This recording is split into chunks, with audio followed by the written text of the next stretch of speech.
सारे देवी देवताओं की पूजा का फल मिलता है, तो इस फल स्वरूप क्या होता है? सारी देवी देवताओं की पूजा के फल स्वरूप उसे कोई ऐसा सदगुरु मिलता है जो उसे कृष्ण भक्ति देता है, भगवान भक्ति देता है।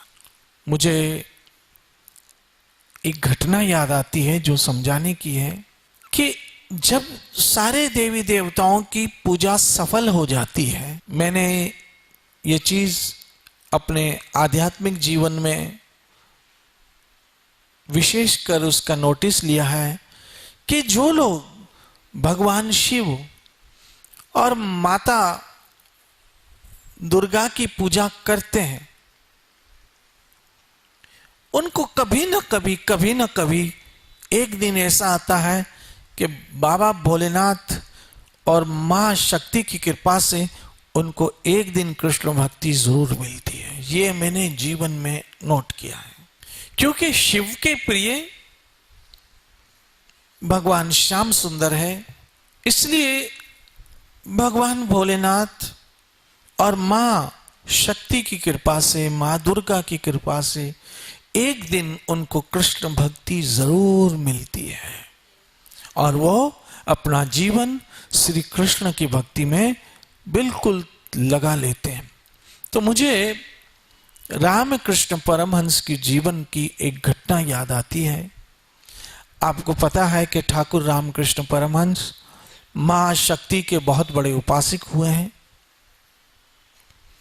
आज भी कलकत्ता में उनका बहुत बड़ा मंदिर है। रामकृष्ण परमहंस माता काली के इतने बड़े उपासक थे कि उनसे माता काली आकर स्वयं बातें करती थी। इतने वो प्रवीण हो चुके थे मां काली की भक्ति में। एक दिन वो ध्यान में बैठे थे कि किसी ने उनके सर पर हाथ रख दिया। जब आंख खोली तो एक महापुरुष सामने खड़े थे जिनका नाम था तोतापुरी महाराज। वो सामने खड़े थे। तब रामकृष्ण परमहंस चौंक गए और चौंक कर उन्होंने उनकी तरफ देखा और उस महापुरुष ने कहा कि मैं आपको अपना शिष्य बनाना चाहता हूं। रामकृष्ण परमहंस ने कहा, एक दिन का मुझे समय दो, मैं कल आपको बताऊंगा कि मुझे आपका शिष्य बनना है या नहीं बनना। रामकृष्ण परमहंस गए माता के दरबार में, मां काली से प्रार्थना की और उस प्रार्थना स्वरूप मां काली प्रकट हुई और माता काली ने कहा, बोलो बेटा क्या बात है। ठाकुर रामकृष्ण ने कहा, मां मैं आपकी इतने समय से भक्ति करता हूं, आप जरा बताएंगे कि इस भक्ति का फल क्या है।